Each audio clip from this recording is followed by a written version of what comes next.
Assalamualaikum warahmatullahi wabarakatuh. Perkenalkan, saya Dewi Safitri.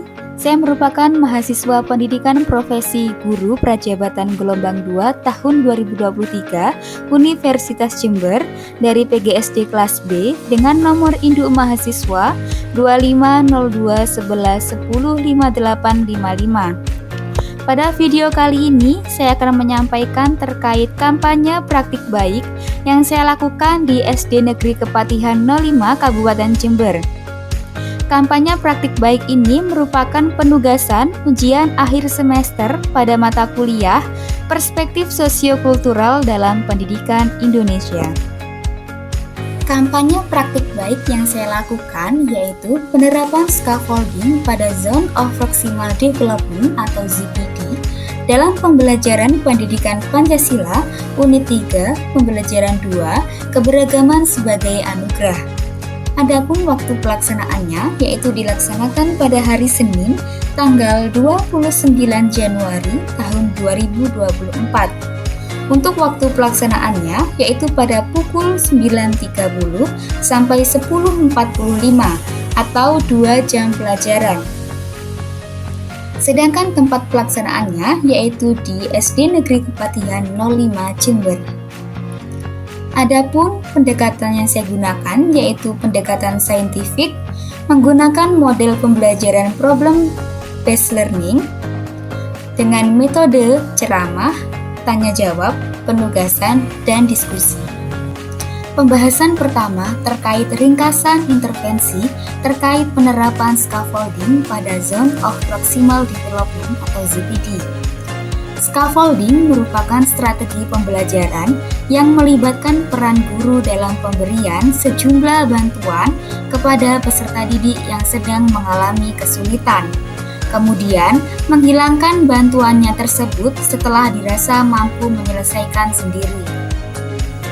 Zone of Proximal Development atau ZPD merupakan jarak antara kemampuan peserta didik untuk melakukan tugas di bawah bimbingan orang dewasa maupun dengan kolaborasi teman sebaya dan juga pemecahan masalah secara mandiri sesuai kemampuan peserta didik. Selanjutnya, dalam video ditampilkan terkait diagram ZPD, yang mana Zone of Proximal Development atau ZPD ini merupakan zona tengah kemampuan peserta didik antara dapat melakukan tugasnya sendiri dengan yang sama sekali tidak bisa dilakukannya.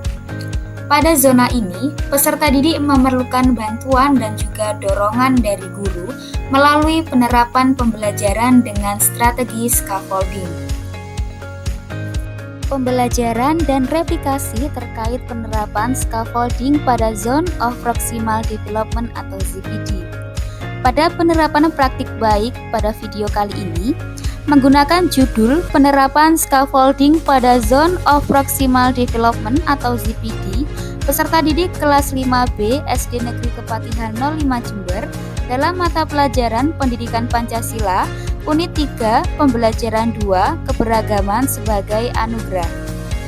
Terdapat beberapa tahapan dalam penerapan strategi scaffolding pada Zone of Proximal Development atau ZPD peserta didik.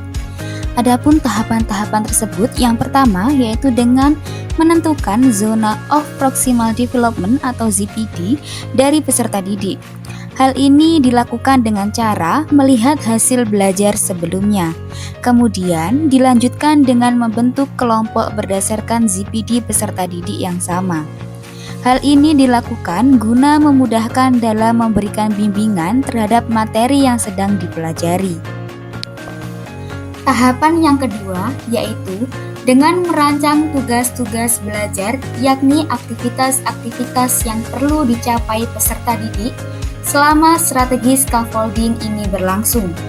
Dalam pembelajaran kali ini, peserta didik diharapkan dapat membuat clipping kebudayaan yang berisikan keberagaman pakaian adat dan rumah adat yang ada di Indonesia, serta contoh-contoh peran sikap toleransi dalam kehidupan sehari-hari terhadap keberagaman budaya yang ada.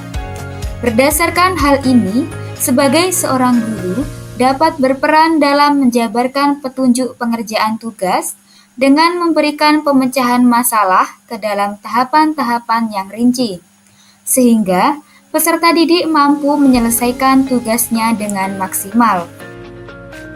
Kemudian, tahapan yang ketiga yaitu dengan memantau aktivitas belajar peserta didik yang sesuai dengan strategi scaffolding pada ZPD dengan cara memberikan bimbingan ataupun bantuan secara menyeluruh pada tahap awal pembelajaran dengan menanamkan konsep pengetahuan terkait keberagaman budaya berupa pakaian dan rumah adat yang ada di Indonesia beserta peran sikap toleransi. Selanjutnya, menyiapkan semua alat dan bahan yang dibutuhkan dalam pembuatan clipping.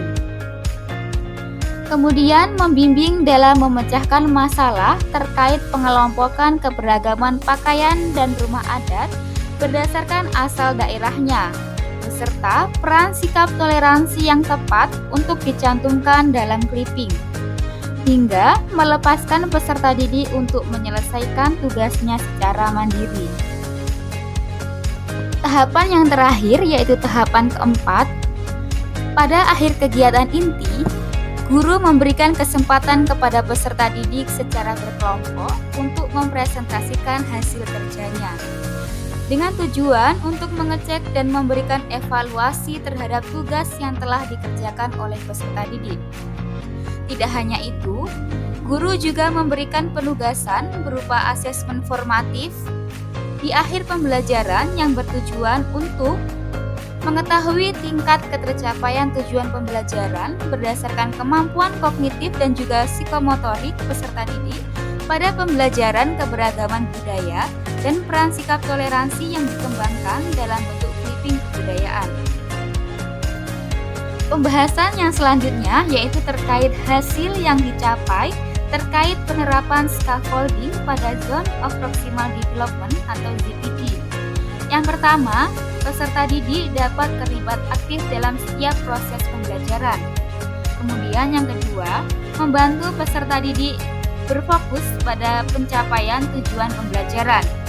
Yang ketiga, meningkatkan motivasi dan minat belajar peserta didik selama proses pembelajaran berlangsung.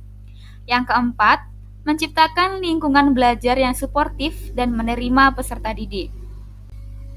Hasil yang kelima yaitu meningkatkan kemampuan kolaborasi antar peserta didik maupun guru guna menyelesaikan tugas-tugas yang ada. Yang keenam, peserta didik mampu mengembangkan kemampuannya sendiri serta juga dapat berbagi pengetahuan dengan teman sejawatnya. Hasil yang ketujuh yaitu mengurangi frustasi atau resiko karena pemberian bimbingan secara bertahap sebelum peserta didik menyelesaikan semua tugasnya secara mandiri. Dan hasil yang terakhir yaitu memberikan gambaran secara jelas terkait tujuan dan harapan mengenai aktivitas belajar yang akan dilakukan. Sekian kampanye praktik baik yang dapat saya sampaikan.